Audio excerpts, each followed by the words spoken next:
नमस्कार। प्रारब्ध पर आप सभी का स्वागत है। स्क्रीन के दूसरे हिस्से में अपने नियमित अतिथि व्यालोक पाठक जी का स्वागत कर लेते हैं। व्यालोक जी नमस्कार, बहुत बहुत स्वागत है आपका। नमस्कार और प्रारब्ध के सभी दर्शकों श्रोताओं को भी मेरा प्रणाम। जी व्यालोक जी, G20 जी का महाआयोजन, भारत अध्यक्ष है इस बार। अध्यक्षता करते हुए वो आगे बाय रोटेशन वाली अध्यक्षता दूसरे देश को सौंपेगा भी।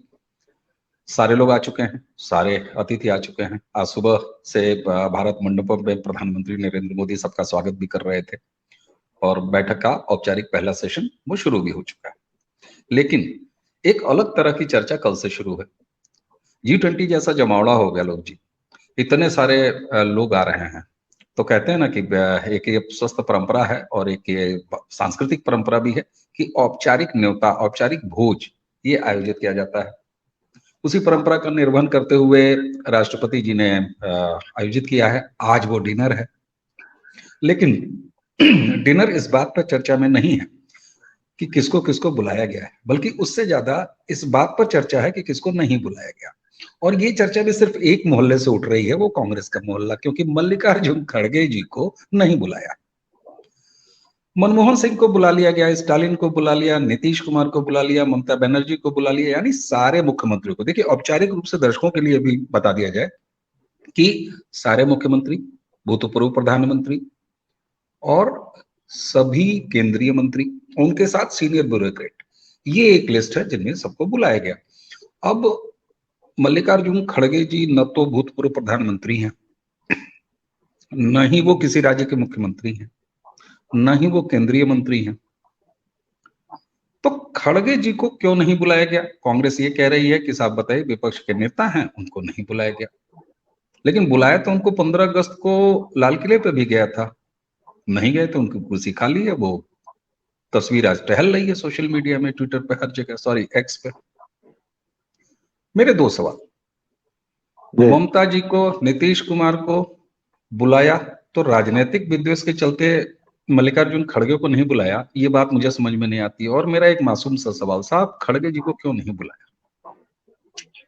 दूसरे सवाल से शुरू करता हूं। देखिए, हमारे जो महान नेता हैं, पूरा जो विपक्षी गठबंधन है, हालांकि वो गठबंधन भी है कि नहीं, क्योंकि अभी 6 राज्यों में 7 सीटों के लिए जो उपचुनाव हुए, तो ये लोग आपस में ही सरपुटौल भी कर रहे थे, केरल में हो या पश्चिम बंगाल में हो।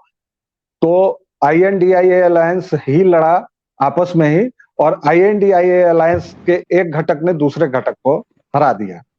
तो ये कैसा अलायंस है, ये मैं दर्शकों पर छोड़ देता हूं। दूसरी बात जो आपने की, वो तर्क की बात है।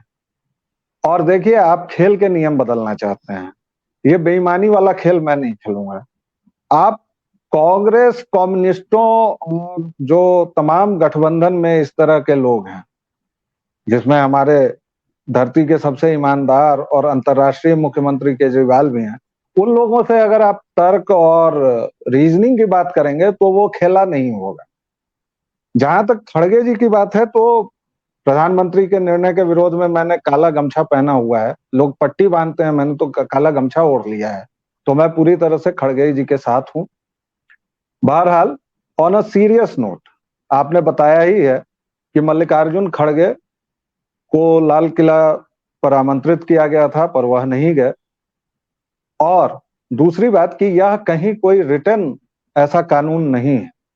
एक स्वस्थ परंपरा होती है, उसके तहत लोगों को बुलाया जाता है, और वह परंपरा भी आप सामने वाले के रिश्तों पर है। तो मल्लिकार्जुन खड़गे ने अपने मालिकों के कहने पर, यानी राहुल गांधी और सोनिया गांधी के कहने पर, उन्होंने लाल किला के कार्यक्रम का बहिष्कार किया था।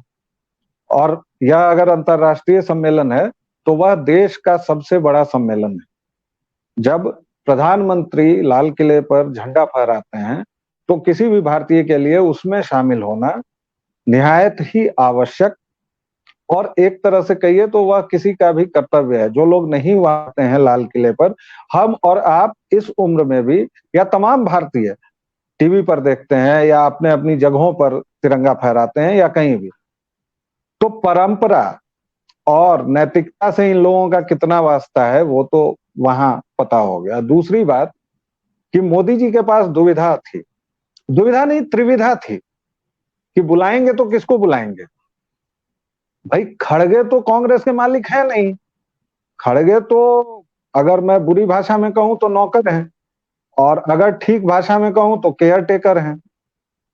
उनके मालिक तो चले गए हैं यूरोप, और यूरोप जाके वो पता नहीं जी कौन सा नशा करता है टाइप से वो भारत को हमेशा की तरह बदनाम करने में जुटे हुए हैं। कल ही उन्होंने बेल्जियम में कहा है, एक बार फिर से वही राग अलापा है कि चीन बहुत शानदार देश है, उसका one road one belt project बहुत शानदार चल रहा है, हमारे पास उसका कोई तोड़ नहीं है, कोई काट नहीं है, और भारत में माइनॉरिटी के ऊपर अत्याचार हो रहा है।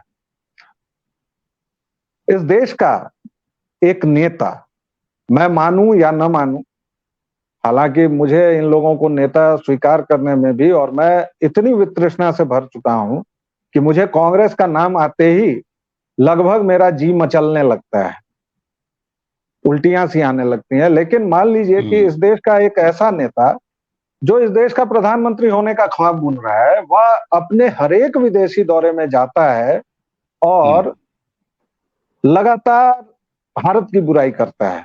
किसी भी प्लेटफॉर्म पर राहुल गांधी ने कभी ये कहा हो कि भारत में ये अच्छाई है, और यह उसके डीएनए में है, ऐसा नहीं है कि उसकी गलती है। राहुल के परनाना को याद कीजिए, इस देश का प्रथम प्रधानमंत्री जो था आदमी, और आप कहेंगे कि व्यालोक या दर्शक भी कहेंगे कि व्यालोक को जैसे ही मौका मिलता है वह नेहरू पर चला आता है, लेकिन नेहरू ने इस देश की जड़ों में वह मट्ठा डाला है कि आप कुछ भी कीजिए तो नेहरू आएंगे। अब यहां मैं नेहरू का प्रसंग इसलिए दे रहा हूं कि नेहरू भारत को जब शोकेस करना होता था तो क्या करते थे, सपेरों को बुलाते थे और अपनी गोरी मेमों को दिखाते थे कि डार्लिंग ये है इंडिया। अब नेहरू के समय में सपेरे थे, राहुल के समय में सपेरे नहीं है, तो राहुल गांधी को अगर कोई मंच दे देता है, हालांकि वह मंच कैसे मिलता है, क्यों मिलता है, और राहुल जैसे व्यक्ति को वहां क्यों जाना चाहिए, हार्वर्ड हो या बेल्जियम हो या कहीं भी हो, यह एक अलग शोध का विषय है। लेकिन मान लीजिए कि वह मंच अगर मिलता है तो राहुल गांधी वही कर रहा है जो उसका परनाना करके जा चुका है, कि भारत की बदनामी करनी है, सनातन की बदनामी करनी है। क्योंकि और राहुल का दर्द और ज्यादा है, क्योंकि उसके परनाना के समय ये तो था कि चलो भारत तुम्हारी जागीर है, उसको तुमको जैसे भूनना है तलना है वैसे कर लो। घोटालों की शुरुआत किसने करवाई, सबसे पहले विपक्षी पार्टी की सरकार अगर है तो उसको भंग करने की, या 356 की शुरुआत किसने की, खुद को खुद से भारत रत्न देने की शुरुआत किसने की, लिस्ट लंबी है। राहुल का दर्द यह है कि पिछले 10 साल से तो बेचारे को कुछ मिल भी नहीं रहा है ना। पहले मम्मी प्रधानमंत्री थी, और ये मैंने गलत नहीं कहा है दर्शकों, उसकी मम्मी ही प्रधानमंत्री थी। मनमोहन बाबू तो केवल एक रिमोट कंट्रोल से चलने वाले अर्थशास्त्री थे या अनर्थशास्त्री, यह भी मैं आप लोगों की इस पर छोड़ देता हूं। बहरहाल बैक टू मिस्टर खड़गे। खड़गे की आप संसद में भाषा देखिए, उनका रहन सहन देखिए, उनकी चाल ढाल देखिए। खड़गे के बेटे का सनातन पर जो बयान आया था प्रियांक खड़गे का, वह याद कीजिए। और खड़गे को जेल में नहीं डाला जा रहा है, मुकदमा नहीं चलाया जा रहा है, यह भी भारतवर्ष में ही संभव है। वरना जिस देश की सबसे बड़ी आबादी हिंदुओं की है, उस देश में सनातन को आप इस तरह गाली दे रहे हैं, आपका बेटा गाली दे रहा है, और आप चाहते हैं कि पूरी दुनिया के सामने आपका मुजाहिरा किया जाए। बात नंबर 1, आपके पहले सवाल का जवाब। दूसरे सवाल का जवाब कि लोकतंत्र है इसलिए इसलिए ममता हो या नीतीश हो या स्टालिन हो, एक मजबूरी है मोदी जी की या प्रधानमंत्री की।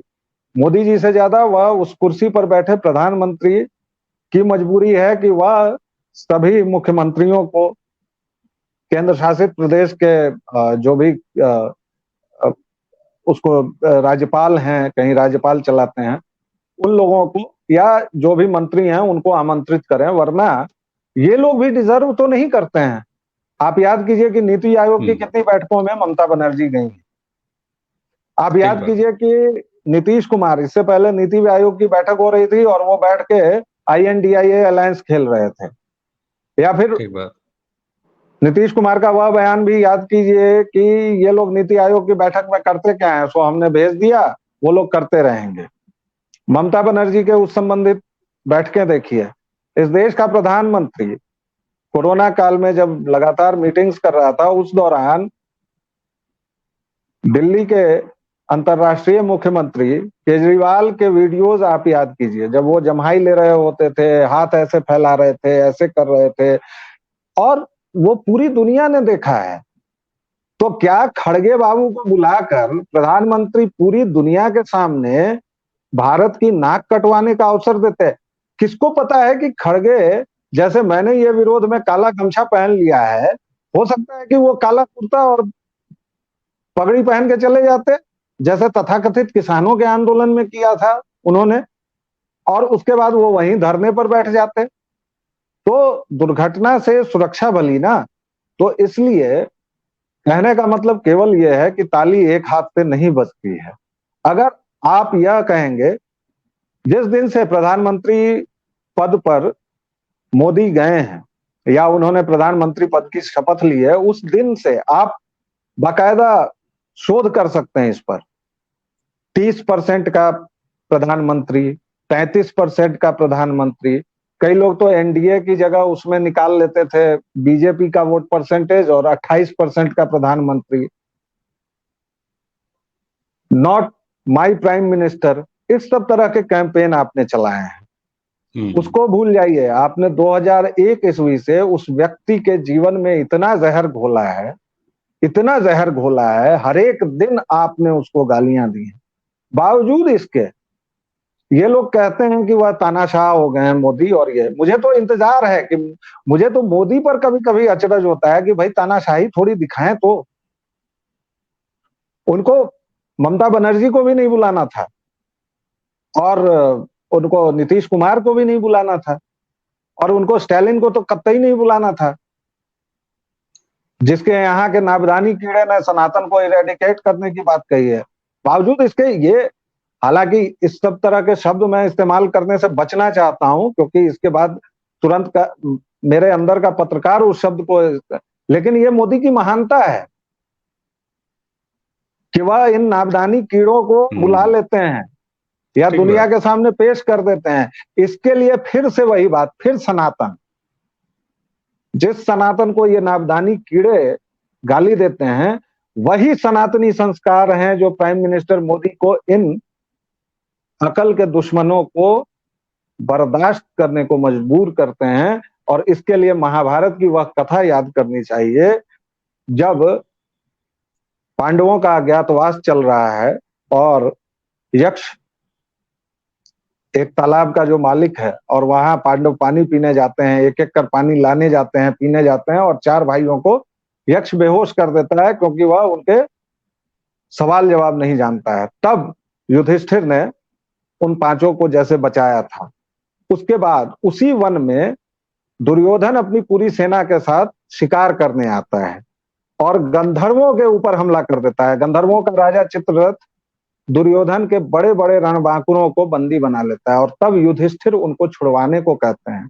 जब भीम उनका विरोध करते हैं कि भैया ये तो दुश्मन है, इन्होंने लाक्षागृह से लेके क्या क्या जघन्य कुकर्म नहीं किए हैं, क्या क्या पातक नहीं किए हैं, तो युधिष्ठिर का जवाब होता है कि वयम पंचाधिकम शतम। और पूरे श्लोक का जीस्ट ये है, वयम पंचाधिकम शतम, हम 105 हैं दुनिया के लिए, हम अंदर अपनी लड़ाई लड़ लेंगे। लेकिन ये विपक्षी लोग, ये INDIA गठबंधन के लोग, उनको इस बात से कोई मतलब नहीं है। और तभी इनका सबसे बड़ा जो सूरमा है, वह लगातार एक के बाद एक अपनी विदेश यात्राओं में भारत माता के ऊपर हमले करता है। वह लगातार चीन की बड़ाई करता है, और आप बड़ाई करें, इसमें कोई मतलब नहीं है। हमें तो वसुधैव कुटुंबकम हमारे G20 के मंच पर लिखा हुआ है, और उसका भी विरोध चीन ने किया है। मुझे अभी तक आश्चर्य है कि अभी तक राहुल गांधी और उसके चमचों ने उसका विरोध क्यों नहीं किया, क्योंकि चीन ने तो विरोध कर दिया है कि भारत अपनी भाषा और संस्कृति हम पर थोपना चाहता है।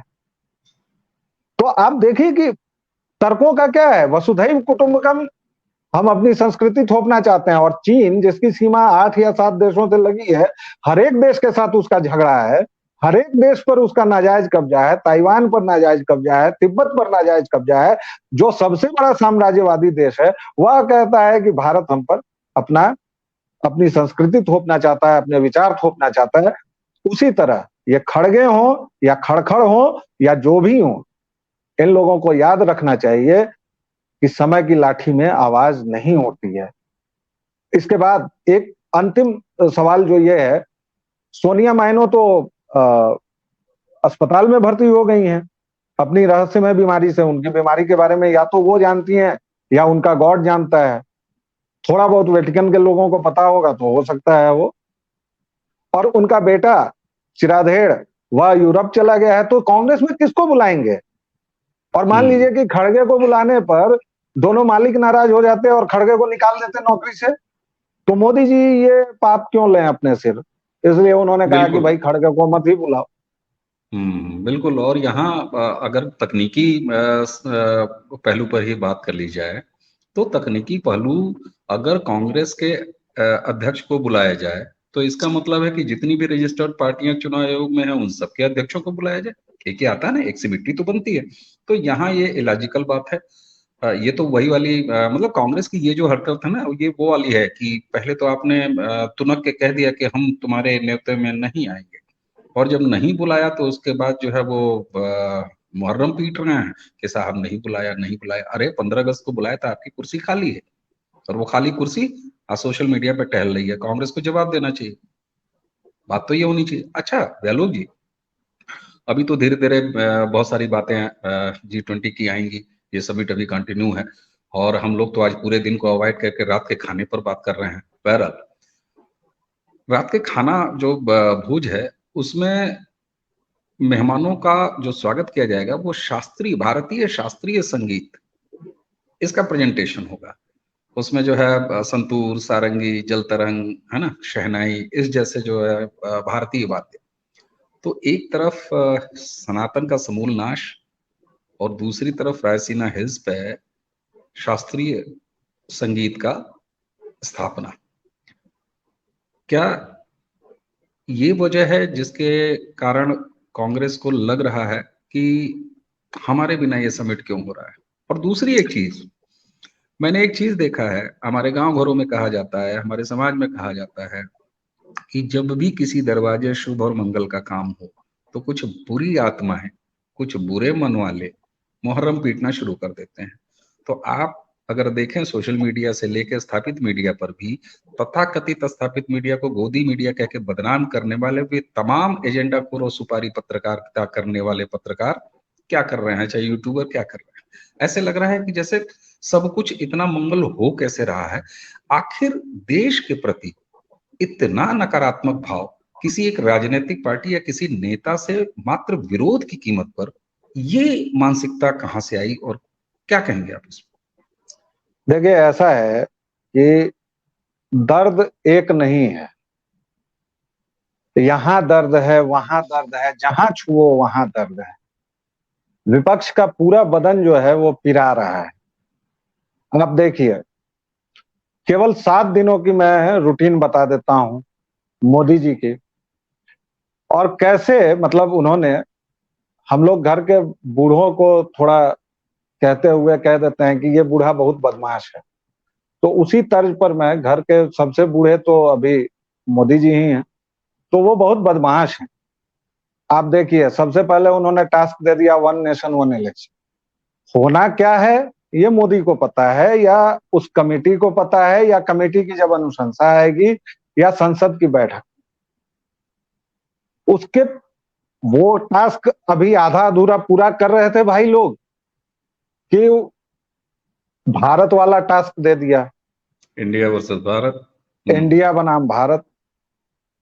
तो सरकार ने कहीं ये घोषणा नहीं की है कि अब से केवल भारत नाम रहेगा या इंडिया नाम हटाया जाएगा, या इस संदर्भ में कोई भी घोषणा हुई हो, ऐसा कुछ नहीं। आसियान का जो जवाब दिया गया था उसमें प्राइम मिनिस्टर ऑफ भारत लिख दिया, जबकि उसके ठीक नीचे आसियान इंडिया समिट है। आप गौर कीजिएगा तो उसमें इंडिया का भी उल्लेख है। उसके बाद जो राष्ट्रपति जी की तरफ से इनविटेशन भेजा गया उसमें कुछ नहीं किया गया, प्रेसिडेंट ऑफ भारत लिख दिया गया। आज मोदी जी बैठे तो अपने सामने भारत लिख के रख दिया। इतना ही काम किया है, कोई सरकारी घोषणा नहीं हुई है, कोई औपचारिक घोषणा नहीं हुई है। लेकिन ये दूसरा टास्क, अब ये दूसरा टास्क खत्म हो रहा है, तब तक आप देखिएगा कि G20 का टास्क आ ही गया है, कि ये डिनर वाला टास्क आ गया, और कल जब खत्म होगा तो फिर कोई नया टास्क आएगा। मैं इन विपक्षी लोगों से बार बार कहता हूं कि देखो भाई, ये जो बूढ़ा आदमी है वह 40 वर्षों तक इस देश में घूमा है, और आप अभी देख लीजिए तो विपक्ष के पास कौन कौन से नेता हैं। राहुल गांधी नाम ही काफी है, मुझे कुछ नहीं कहना है इस पर। अखिलेश यादव, मुझे कुछ नहीं कहना है। ममता बनर्जी ने थोड़ी बहुत दुनिया देखी है और नीतीश कुमार ने, लेकिन उनकी उद्वान महत्वाकांक्षा ने उनका सिर जिस तरह फेर दिया है, और दोनों प्रधानमंत्री ही बनना चाहते हैं, तो उस पर भी कोई टिप्पणी मैं नहीं करूंगा। तो ये जो टास्क देने की रवायत है ना मोदी जी की, ये बहुत गलत बात। आप एक टास्क दीजिए और उसका टाइम तो तय करेंगे ना, कि चलो 1 महीने के लिए इस पर खेलो, 1 महीने पर खेलेंगे वो लोग। लेकिन आप अभी वो मामला पूरा हो नहीं रहा है, 1 नेशन 1 इलेक्शन खत्म नहीं हुआ कि पता चला आपने उसके पहले भी यूसीसी वाला टास्क दिया हुआ था। अब यूसीसी का टास्क होते होते आपने 1 नेशन 1 इलेक्शन दे दिया। 1 नेशन 1 इलेक्शन हुआ नहीं कि आपने नई संसद का ख्याल दे दिया। नई संसद का टास्क पूरा हुआ नहीं कि आपने कहा कि 18 से 22 हम विशेष सत्र करेंगे। अच्छा, ये पिछली सरकार भी नहीं है भाई। तथाकथित मीडिया का जो एक बड़ा नाम है अरुण पुरी, एक मैं कहीं देख रहा था, एक कार्यक्रम में अरुण पुरी ने बहुत दर्द से बोला था, और ये पूरे पत्रकारिता जगत का, सो कॉल्ड पत्रकारिता जगत का, क्योंकि मैं भी पत्रकार हूं और मैं उन चाटुकारों और पत्तलकारों पक्षकारों से खुद को अलग रखना चाहूंगा, तो तथाकथित जरूर लगाऊंगा। उनका दर्द क्या है जो अरुण पुरी साहब ने कहा था। अरुण पुरी ने कहा कि मिस्टर प्राइम मिनिस्टर, आपके साथ सबसे बड़ी दिक्कत यह है कि आप, हम लोगों को कोई क्लू ही नहीं मिलता है। अब बताइए, जिस देश में बरखा आंटी मिनिस्टर्स तय करती थी, मिनिस्टर्स तय करती हो, स्टूडियो में बरखा बैठ के आंटी, पोर्टफोलियो तय करती, बरखा आंटी, राडिया आंटी मिलकर ये नाम हो जाएगा, फलाना नाम हो जाएगा। जिस देश में रवीश बाबू लगातार रो रहे हो, लगातार उनका रोना चलता हो, सबको इन्होंने बेरोजगार कर दिया। वो तो भला वो इस देश की जनता का यूट्यूब पर कुछ पैसे वैसे दे रही है, वरना ये लोग तो मानसिक रूप से विक्षिप्त हो गए होते। बिल्कुल। तो मेरा ये कहना है, एक तो बात ये कि मोदी जी टास्क देना बंद करें। दूसरी बात जो आपने कही थी वो बहुत महत्वपूर्ण है, सांस्कृतिक जो बात आपने कही, ये इतने धूर्त हैं, इतने शठ हैं, इतने पामर हैं, इतने निर्घिन हैं ये लोग। ये आज से नहीं चला है, आपको पता है। इन्होंने कथकली कुचिपुड़ी से लेकर, और आपको पता होगा क्योंकि आप सांस्कृतिक तौर पर काफी जागृत हैं, मुझे पता है, और आप सांस्कृतिक तौर पर ही कई सारे कार्यक्रम भी करवाते हैं, और आप जानते हैं, मुझे इसमें ज्यादा बताने की जरूरत नहीं है। लेकिन दर्शकों के लिए बता दूं कि जब मिशनरीज यहाँ सक्रिय हुए थे तो उन्होंने इस देश में सबसे पहले शास्त्रीय नृत्यों को बाधित करने की कोशिश की। बिल्कुल, क्योंकि यह शास्त्रीय नृत्य और कुछ नहीं है, सनातन का एक प्रकटीकरण है। जब हम ईश्वर से मिलते हैं, आप भरतनाट्यम बिना सनातन के नहीं कर सकते हैं। और आपको सोनिया आंटी की रसोईया जो थी लीला सैमसन, उसको जब इन्होंने बनाया था, किसी संस्थान का निदेशक वगैरह, तो उसने क्या किया था आपको पता ही होगा कि उसने नटराज की मूर्ति हटवाई थी, और उसने कहा था कि भरतनाट्यम से आप सनातन को निकाल दीजिए, क्या रह जाएगा मुझे बताइए जरा। बिल्कुल सही बात है। कुचिपुड़ी से हटा दीजिए, आप तमाम चीजों से हटा दीजिए, वो क्या रहेगा। और आपको बताऊं मैं कि उस समय भी दुर्भाग्य या सौभाग्य से उसका प्रतिरोध भी एक अंग्रेज ने किया था, एनी बेसेंट। हालांकि उनको अंग्रेज कहना या भगिनी निवेदिता को अंग्रेज कहना थोड़ा ये बेमानी दिक्कत की बेमानी ही है, लेकिन उन्होंने ये विरोध किया था, वरना मिशनरीज तो हमारी शास्त्रीय नृत्य की परंपरा को समेट के लेके चले गए होते। और उसके बाद ही आप याद कीजिए कि ये गजलों की महफिलें, या हालांकि मैं और आप भी गजलों के शौकीन हैं, लेकिन किस तरह धीरे धीरे इनको इंजेक्ट किया गया वह भी आपको ध्यान देना होगा। बिल्कुल। और ये देश जो है वो गंगा और जमुना की दो अलग अलग टोटियों से निकलते हुए फर्जी पानी को खूब झेला है। और शायद ये जो एक अच्छा, प्रधानमंत्री ने G20, ठीक है, होता है, आयोजन है, लेकिन आप अगर देखिए तो G20 का जो एक मेन फॉर्मेट था वो इकोनॉमिक उसका जो चार्टर है, लेकिन भारत में G20 का ये सबसे अलग जो एक बात निकल के आ रही है वो ये है कि मोदी जी ने इसमें कल्चरल, सांस्कृतिक चार्टर भी G20 को पूरी तरीके से बनाया है। और आज जिस तरह से वीडियोस या तस्वीरें लोग देख ही रहे होंगे, दर्शक भी, नटराज, योगासन और इस तरह की तमाम चीजें, तो ये संभवतः यही भारत है। और जब भारत आ रहा है तो चाहे इंडिया हो, चाहे डॉटेड इंडिया हो, चाहे एक्स्ट्रा डॉटेड इंडिया हो, चाहे फ्लेवर्ड इंडिया हो, उनको परेशानी तो होगी। और आपने जैसे कहा ना कि मोदी जी टास्क देना बंद करें, अरे साहब, मोदी जी ने तो इतने टास्क रखे हैं। अभी जो है वो सऊदी वाले जाएंगे पाकिस्तान 4 घंटे के लिए, उसके बाद फिर आएंगे। बाइडेन जी की 3 दिन की राजकीय यात्रा, उसके बाद उनकी राजकीय यात्रा। तो अभी तो इतने सारे टास्क बाकी हैं कि हम लोगों के पास भी बहुत सारे टास्क हैं कि इस पर लगातार वीडियो किया जाए। व्यालोक जी, आज अभी तक G20 जब चल रहा है पहले दिन, तब तक कि हम अपडेट तो बताते नहीं है क्योंकि हम समाचार चैनल है नहीं दर्शकों, लेकिन उसके पीछे का जो संस्कृति है, उसके पीछे की जो सोच है, और जो राजनीति से आगे और राजनीति के पीछे ये प्रारब्ध जरूर आपको बताता है। व्यालोक जी, आपको बहुत बहुत धन्यवाद हमारी तरफ से, आपने हमें समय दिया। और इसी के साथ दर्शकों, आप सभी से लेते हैं इस अंक में विदा। नमस्कार, प्रणाम।